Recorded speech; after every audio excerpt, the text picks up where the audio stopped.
நட்சத்திர கனவுகள் அத்தியாயம் 38. இளையராணிக்கு வளகாப்பு என்பதை அறிந்ததும் அதிர்ச்சியாகினர் அனைவரும். உடனே தன் கைபேசியை எடுத்த தமிழ்ச்செல்வி அக்காவிற்கு அழைத்து பார்க்க சுவிட்ச் ஆஃப் என்று வந்தது.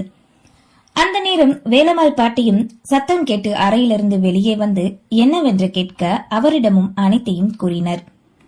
7ஆம் மாசம் இப்பதானே பிறந்திருக்கு, அதுக்குள்ள வளகாப்பா?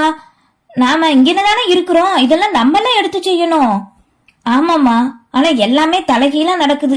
என் மகளுக்கு என்னவோ தெரியலையே. விஷாலாட்சி புலம்ப மறுபடியும் முயற்சி செய்து பார்க்க அப்போதும் அப்படியே வந்தது. என்னாச்சுடி, இளையா எடுக்கலையா? வேகமாய் கேட்டார் அன்னை. இல்லம்மா, ரிங்கே போக மாட்டேங்குது. ஐயோ, என் மகளை எதுவும் பண்ணிட்டாங்களோ? ஒரு வார்த்தை கூட நம்ம கிட்ட சொல்லவே இல்லையே அந்த புள்ள. என்னாச்சுன்னு தெரியல. இப்ப என்ன பண்ண? என்னங்க, வாங்க போகலாம், இப்பவே போய் பார்க்கலாம் என் மகளை. பதட்டமோடு கூறவே, அத்தை அமைதியா இருங்க, கொஞ்சம் பொறுங்க, அவசரப்பட வேண்டாம். தமிழு, நீ யோகமித்ர அண்ணனுக்கு கால் பண்ணி பாரு என்று யாழ்மதி கூறியதும் முயற்சி செய்தால் சில வினாடி சென்று எடுத்த யோகமித்ரனை உணர்ந்து மாமா அக்கா என்று கூற வர அதற்குள் அவனோ, தமிழு, நான் திருச்சி வரைக்கும் ஒரு வேலை விஷயமா வந்திருக்கேன். ஊருக்கு வர எப்படி ஒரு வாரம் ஆயிரும். உன் அக்கா மொபைலு தண்ணிக்குள்ள விழுந்து ரிப்பேரா போச்சு.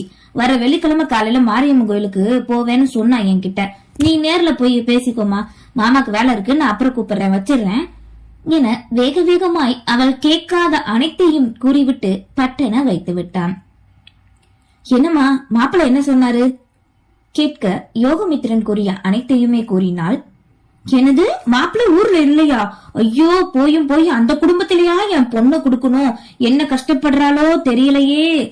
மறுபடியும் விஷாலாட்சி புலம்ப, அத்தை என்னதான் கோபம் நம்ம மேல இருந்தாலும் அவங்க வீட்டு மருமகளை நல்லாதான் கவனிச்சுக்கிறாங்க. நம்ம மதினி மேல அவங்களுக்கு கோபம் இருந்தா எதுக்கு இப்படி ஏற்பாடெல்லாம் பண்ண போறாங்க சொல்லுங்க? கெட்டதுலயும் நல்லது, நம்ம மதினிக்கு வளகாப்பு பண்றாங்க, அதுவும் சிறப்பா நடக்குதுன்னு சந்தோஷப்பட்டுக்க வேண்டியதுதான். மதினிய அவங்களால ஒண்ணும் பண்ண முடியாத அத்தை, மதினிக்கு எந்த பிரச்சனையும் இருக்காது ஆறுதலாய் உரைத்தாள் யாழ்மதி.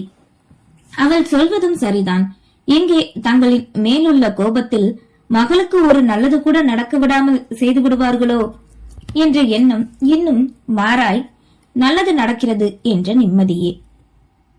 நீ சொல்றதும் சரிதாமா மதி, ஆனா இது நம்ம முன்னிருந்து நடத்தி முறையா இங்க கூட்டிட்டு வரணுமே. அவளை குழந்தை பெத்து அது நடக்கிற வரைக்கும் இங்கதானமா இருக்கணும்.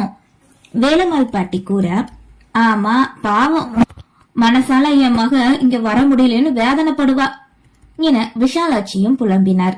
சிறிது நேரம் அவர்கள் அனைவருக்கும் ஆறுதல் கூறிய யாழ்மதிக்கு உள்ளுக்குள் ஒரு பிரளயம். எப்படியாவது தான் இதனை சரி செய்தாக வேண்டும். ஆனால் எப்படி? இதனை பற்றி தான் யோசிக்க வேண்டும் மனதில் குறித்துக் கொண்டாள். அண்ணி, கவலைப்படாதீங்க, அந்த வீட்டு சமயக்காரி எதிர் வீடு தானே, நான் என்ன ஏதுன்னு விசாரிச்சு நல்லபடியா பாத்துக்க சொல்றேன். அதுவும் போக நானும் அந்த ஊர்ல தானே இருக்கேன், அப்பப்ப போய் யாரு இல்லாத நேரமா எட்டி பாக்குறேன். வெள்ளிக்கிழமை கோவிலுக்கு வரேன்னு சொல்லிருக்கால, நேர்ல பார்த்து பேசுவோம் என மகாலட்சுமி தன் பங்குக்கு கூற சரி என்றனர்.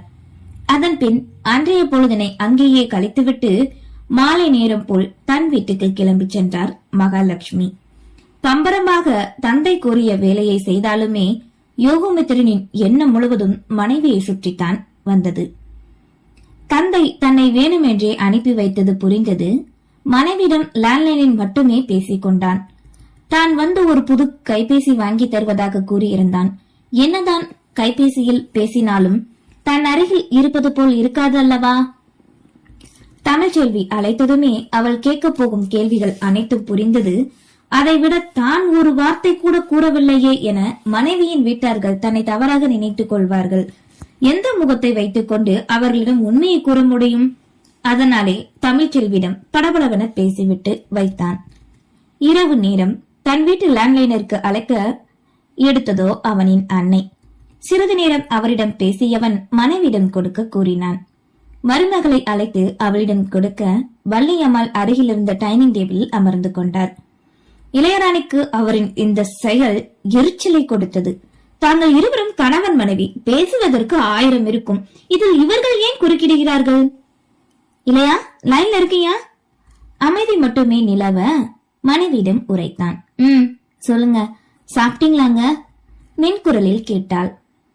அந்த மென்குரலே யோகமித்திரனின் இதயத்தை வருடியது. உள்ளுக்குள்ளோ தன்னவளின் பிரிவின் வேதனையை மறைத்துக் கொண்டனர் இருவருமே. சிறிது நேரம் பொதுவாக பேச அவள் குரலில் ஒரு அந்யோயம் ஏன் என்றுதான் புரியவில்லை. ஒருவேளை இன்னும் தன் மீது தந்தை செய்த ஏற்பாட்டால் கோபத்தில் தான் இருக்கிறாளோ நினைத்துக் கொண்டான். சரி, நான் வச்சிடவா? கொஞ்ச நேரம் ஏதாவது பேசேண்டி என்றதும் அவனின் இயக்கத்தை புரிந்து கொண்ட இளையராணி மாமியார் அருகில் இருப்பதால் தயங்கினாள். பின் ஒரு வழியை கண்டுபிடித்தவளோ ஆங்கிலத்தில் பேச ஆரம்பித்தாள். வள்ளியம்மாளோ மலைக்கு கூட பள்ளி பக்கம் ஒதுங்காதவர். இப்போது இளையராணிக்கு இது வசதியாகி போனது. அத்தை பக்கத்துல இருக்காங்க, என்னால ஃப்ரீயா பேச முடியல, சங்கடமா இருக்குங்க, சீக்கிரம் வேலையை முடிச்சுட்டு வந்துருங்க, எனக்கு உங்க பக்கத்திலே இருக்கணும் போல இருக்கு, உங்களை நான் ரொம்ப மிஸ் பண்றேங்க என பேசிக்கொண்டே போக வள்ளியம்மாளுக்கு ஒன்றுமே புரியவில்லை. மனதிற்குள்ளோ நீண்ட நாட்களுக்கு பின் ஒரு சந்தோஷம். இந்த எண்ணம் ஏன் முதலிலே தனக்கு தோன்றாமல் போனது என எண்ணியவளோ மகிழ்ச்சியோடு பேசினாள். அப்படியே நேரம் செல்ல, வர வெள்ளிக்கிழமை மாரியம்மன் கோயிலுக்கு போ, அங்க உன் வீட்டாளுக வருவாங்க, தமிழ் கிட்ட நான் சொல்லியிருக்கேன் என யோகமித்ரன் கூறியதும் ஏகபோக ஆனந்தம். தன் அருகில் இல்லாமல் இருந்தாலுமே தான் கூறாமலே தன் தேவையை பூர்த்தி செய்து விட்டானே தன்னவன் என்ற எண்ணத்தில் நெகிழ்ச்சி பெருக்கில் தத்தளித்தாள். அந்த நிமிடத்தில் இருந்து எப்போது வெள்ளிக்கிழமை வரும் என்ற நினைப்பில் காத்திருக்க தயாரானால் இளையராணியை அந்த வீட்டில் பெரும்பாலும் வெளியே விடுவதே இல்லை. கோவில் என்றால், அதுவும் அருகே என்றால் மட்டுமே விடுவார்கள். அதனாலே யோகமித்ரன் கோவில் என்ற பெயரினை கூறி வைத்திருந்தான். இரவில் தூக்கம் வராத யாழ்மதிக்கு பெரும் யோசனை. எப்படி சரி கட்டுவது? நீலகண்டனை கைமா செய்யாமல் விடக்கூடாது. என்ன தைரியம் இருந்தால் அன்று தான் மாமாவினை திட்டியிருப்பார். அன்றே அவருக்கு பாடம் சொல்லிக் கொடுத்திருக்க வேண்டும். பிரச்சனை வேண்டாம் என விட்டது இப்போது அதிக விலைகளை அல்லவா கொடுத்து விட்டது. முற்றிலுமாக தள்ளி வைத்து விடுவதுதான் நீலகண்டனின் திட்டம் என்பது புரிந்துவிட்டது. ஆனால் அதனை முறியடிக்க என்ன செய்வது? குழம்பி போய் அமர்ந்திருந்தாள். இது இளந்திரையின் வேறு வீட்டில் இருக்கும் அனைவரிடமும் பேச தன்னிடம் மட்டும் பேசாதது கவலை கொள்ள வைத்தது. தினமும் அவனுக்கு அனுப்பும் ஆங்கிரி சிம்பிள் தன் கோபத்தை அவனிடம் காட்டியது. இவனின் இந்த உரிமையான கோபம் அவனை எல்லையில்லா ஆனந்தத்தில் மிதக்க வைத்தது. இப்படியே நாட்கள் சென்று வெள்ளிக்கிழமை வந்துவிட காலை நேரமே விஷாலாட்சியும் சங்கரமூர்த்தியும் கோவிலுக்கு வந்துவிட்டனர். மகாலட்சுமி சரியான நேரத்துக்கு வந்துவிட மூவரும் காத்திருந்தனர். நேரம் சென்று அபிஷேகம் முடிந்து அனைவரும் சாமி கும்பிட்டு முடித்து சென்று கொண்டிருக்க மகளுக்காக காத்திருந்தவர்களுக்கு ஏமாற்றம்தான். மருமகன் கூறினானே, அப்படியென்றால் நிச்சயம் வருவாள் என்ற எண்ணத்தில் அங்கேயே காத்திருந்தனர். எந்த பெற்றவர்களுக்கு இப்படி ஒரு நிலைமையும் வரக்கூடாது. பெத்த மகளை காண பயந்து போய் காத்திருந்ததை நினைக்க நினைக்க வேதனைதான் மிஞ்சியது. கூட்டம் தனிய வீட்டில் வேலை செய்யும் வேலைக்காரியோடு அங்கு வந்தாள் இளையராணி. 2 வாரங்களுக்கு பின் மகளை கண்ட பெற்றவர்களுக்கோ சந்தோஷம். அவளுக்கோ சொல்லவே வேண்டாம், அப்படி ஒரு ஆனந்தம். விழிகளிலோ கண்ணீர். தன் நிலைமை இப்படியா ஆக வேண்டும்? அம்மாடி இளையா, நீ கஷ்டப்படுறதுக்கு அப்பா தானே காரணம், என்ன மன்னிச்சிருமா. அப்பா என்ன பேசுறீங்க? எனக்கு என்னப்பா, மகாராணி மாதிரி இருக்கேன், ஒரு குறையும் இல்ல. உங்க பக்கத்துல இருக்க முடியல, உரிமையா வந்து போக முடியல, அதான் வருத்தமே தவிர வேற ஒண்ணும் இல்ல. நீங்களும் எதை நினைச்சு கவலைப்படாதீங்க. பெற்றவர்களோடு அமர்ந்து பேச வேலைக்காரியும் மகாலட்சுமியும் சற்று தள்ளி அமர்ந்து பேசினர். இளையராணி வீட்டில் என்னென்ன நடக்கிறது என்பதை வேலைக்காரியின் மூலம் அறிந்து கொண்டனர். உனக்கு வளகாப்புன்னு சொன்னாங்களே, உண்மையாமா? ஆமா. எதுக்குன்னு தெரியுமா? நான் முன்னவே சொல்லணும்னு நினைச்சேன், என் மொபைல் ஒர்க் ஆகல. என் மாமனாரு உங்களை வேதனைப்படுத்தணும்னு தான் இப்படி பண்றாரு என்று அவர்களின் திட்டம் பற்றி கூறினாள். ஆனா அவர் நினைக்கிற மாதிரி நீங்க வசனப்படாதீங்க, சீக்கிரம் எல்லாம் சரியாயிடும் என பெற்றவர்களுக்கும் அவளே ஆறுதல் கூறினாள். சரிம்மா, என்னைக்கு வளகாப்பு, எங்க வச்சுன்னு சொல்லுமா, அவமானப்பட்டாலும் பரவாயில்ல, நான் என் கடமையை உனக்கு செய்யணும் தா. அப்பா என்ன பேசுறீங்க? எங்க வீட்டுல வச்சுதான் மண்டபத்துல மத்த ஏற்பாடெல்லாம் பண்ணிருக்காங்க என்று தேதியை கூற அதிர்ந்தனர்.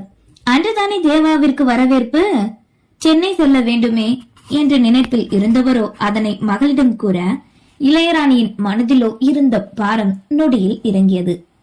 அப்பா உண்மையாவா? அப்போ நீங்க அந்த நாள் தான் இங்க இருக்க மாட்டீங்கல்ல, சென்னை போயிருவீங்கல்ல, அண்ணனோட வரவேற்புல கலந்துக்கோங்க, அதுதான் எனக்கு வேணும். சந்தோஷமாக கூற, அது எப்படிமா முடியும், உன்னை விட்டுட்டு நாங்க. அப்பா அம்மா, நீங்க எல்லாரும் வந்தா மரியாதை கிடைக்காது, ஆனா என்னால பாத்துக்கிட்டு இருக்க முடியாது, என் மனசுதானே வருந்தோம். என்ன நீங்க கவலைப்பட வைப்பீங்களா சொல்லுங்க? இல்ல அதே மாதிரி நீங்க அந்த நேரம் இங்க இருந்தா உங்க மனசு சரி, என் மனசும் சரி நினைச்சுக்கிட்டே தான் இருக்கும். அதுக்கு நீங்க சென்னை போறதுதான் பெஸ்ட், அதுதான் நல்லது என்று இன்னும் ஏதேதோ கூறி அவர்களை சமாதானப்படுத்தினார். எங்க இருந்தாலும் என் நினைப்பு உன் மேலதாம்மா. எனக்கு தெரியும்பா, நீங்க அந்த நேரைக்கு சென்னைக்கு போயிட்டுனா என் வளகாப்புக்கு வர விருந்தாளிகளுக்கு என் வீட்டாளுக்கு எங்கன்னு கேட்டா பதில் சொல்ல ஈஸியா இருக்கும். நீங்க இருந்து வரல அப்படின்னா 1க்கு 10 சொல்லும் என் சொந்த பந்தம், அதுக்குதான் என்றதும் ஒரு வழியாக ஒத்துக்கொண்டனர். ஆனால் மகளுக்கு செய்ய வேண்டியதை செய்ய முடியாமல் போகிறதே என்ற வருத்தம் மட்டும் பெற்றவர்களின் மனதில் இருந்தது. அவர்களுக்கு அப்போது தெரியவில்லை, மகளுக்கு செய்ய வேண்டிய சீமந்தம் தங்களின் வீட்டிலிருந்து கொண்டு போகும் சீதனத்தால் களைகட்டப் போகிறது என்பதை. இனி இளையராணியின் வாழ்க்கையில் என்றும் வெளிச்சம் என்பதையும் அவளுமே அறிந்திருக்கவில்லை. நன்றி.